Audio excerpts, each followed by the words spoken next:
O'Neill Carroll Bruno. I am the president of the Caribbean Students Association. I am Commonwealth of Dominica, and I moved here only 2 years ago to attend City College.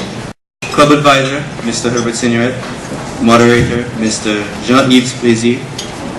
Our distinguished panelists, Truth Macandal, CCNY Gospel Choir, Ms. Wendy Thornton, Executive Manager of Student Services and Conduct, Mr. George Reinhardt, Director of Office of Student Life and Leadership Development, Acting Dean of School of Education, Dr. Doris Cintron, professors and staff of CCNY, Steering Committee of the CCNY Caribbean and American Faculty and Staff Association, representatives of Dominica Source, representatives of the Haitian Students Association, the Executive Board of the CSA, members of the CSA, students of CCNY, and visitors. To you all, I say welcome and good night. Good evening. Sorry. 40 years united to celebrate culture, display heritage, and show pride. This is a theme under which we gathered today and for the rest of this wonderful week. A week where we remember the past. We enjoy the present and look to build towards the future. The Caribbean Students Association of the City College of New York was formed to unite students of Caribbean descent so as to enable them to share each other's culture and to learn more about the chain of islands which we call home. Though many islands, we are all one. One Caribbean. When I came to this country 2 years ago, I met many people who had no idea that Dominica even existed, let alone to know where it was. I found myself having to explain on many occasions that we are not the Dominican Republic, but a different island altogether. Some people may have become annoyed, irritated, at having to repeat themselves over and over and over and over again. But for one who was proud of his country, his culture, his ancestry, his heritage, his history, would never even fathom getting tired of speaking of the place where he was born and raised. He would never get tired of educating.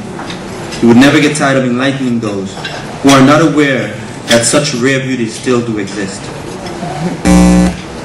This not only applies to one, but to each island of the Caribbean archipelago.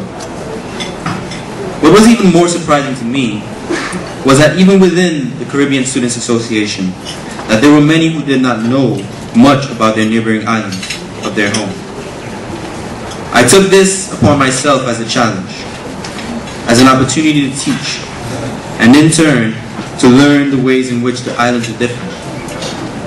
But even more so, the ways in which the islands are so familiar. Food, music, dance, dress, religion, sports, etc.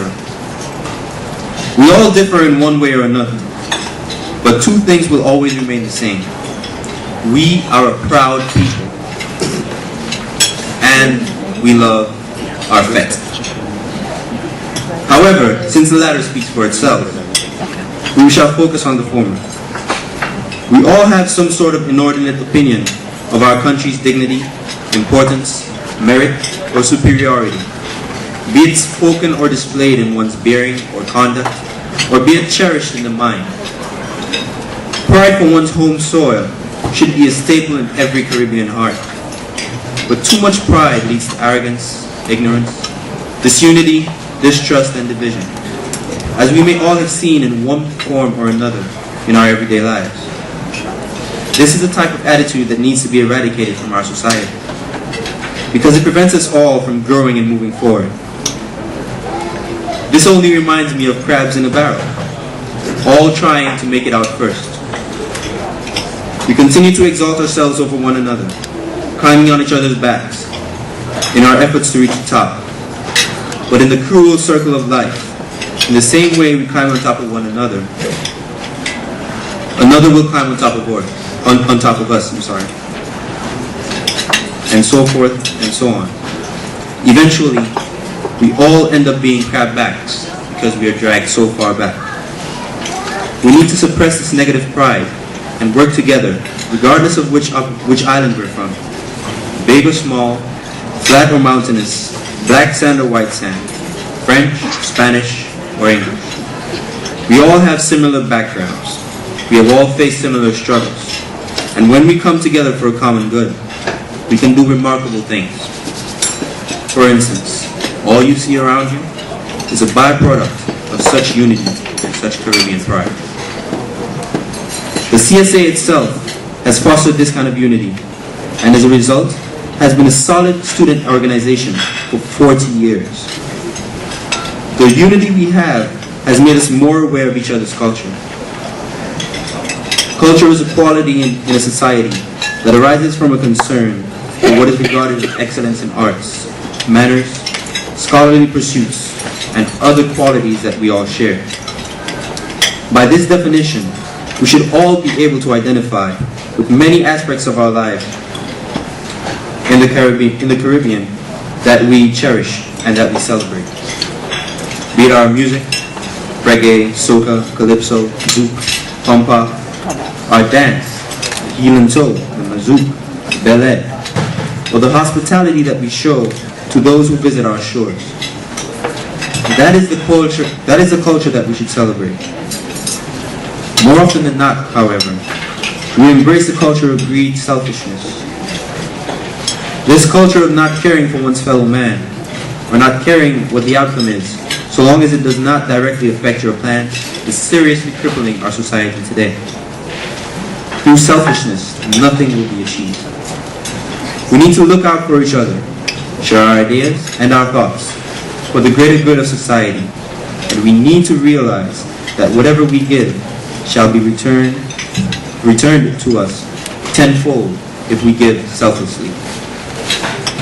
This is a culture that we should hold on to if we aim to build a brighter future for our children and our children's children.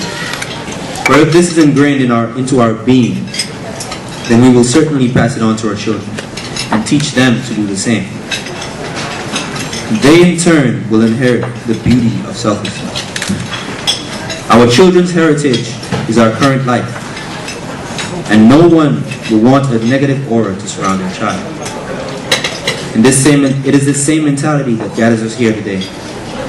The pride of a seemingly broken nation, the culture of selflessness, the commitment to help our fellow men and women, and the hope that the heritage of the children of Haiti is preserved and remains as strong as the people were yesterday and still are today.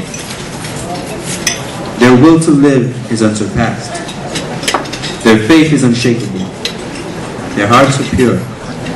And it is in solidarity of this great nation Haiti that we gather to remember, to speak, and to plan.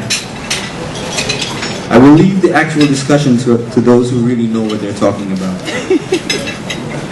But I do hope that you enjoy this evening, and you take as much as you can. You give all that you can, as we remember that water should divide lands, not minds. Thank you.